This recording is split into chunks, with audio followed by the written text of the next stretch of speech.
ভারতের পেঁয়াজ বাজারে দেখা দিয়েছে স্মরণকালের ভয়াবহ ধস।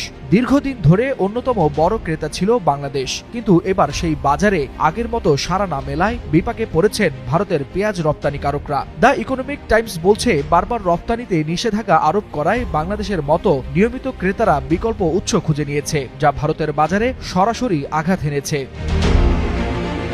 একসময় ভারতের মোট পেঁয়াজ রপ্তানির প্রায় 3/4 আসত বাংলাদেশে, কিন্তু গত 8 মাসে এই রপ্তানি প্রায় থমকে গেছে।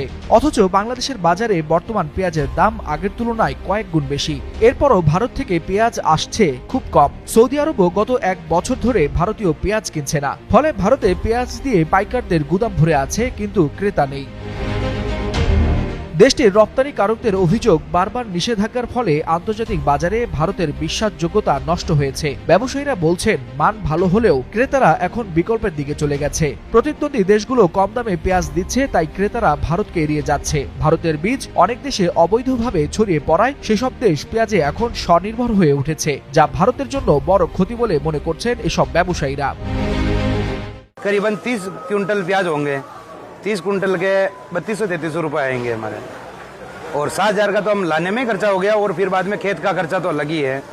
तो इस खर्चे हम क्या करें हम, इसीलिए हम तो वापस से बोली को कैंसिल करवा के घर लेके जा रहे हैं। गाय भैंस को खिलाएंगे।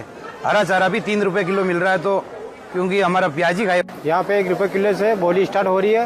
कुछ ढेर छोड़ के जा रहे हैं लोग और कुछ दे रहे हैं मजबूरी। গত অর্থ বছরে ভারত বাংলাদেশে প্রায় 7.5 লাখ টন পেঁয়াজ রপ্তানি করেছিল, কিন্তু এবার প্রথম 6 মাসে এসেছে মাত্র 12,900 টন। আবার অন্যদিকে ইয়েমেন ও ইরান থেকে সস্তায় পেঁয়াজ নিচ্ছে সৌদি আরব। আবার ফিলিপাইনের মতো দেশও ভারতকে বাদ দিয়ে নতুন সরবরাহকারীর দিকে ঝুঁকছে। ফলে এটা স্পষ্ট হয়ে উঠেছে যে ভারতীয় পেঁয়াজে বাংলাদেশের অনাগ্রহ ও বিকল্প সরবরাহকারীর উত্থানে সবচেয়ে বেশি ক্ষতিগ্রস্ত দেশটির কৃষক ও রপ্তানিকারকরা।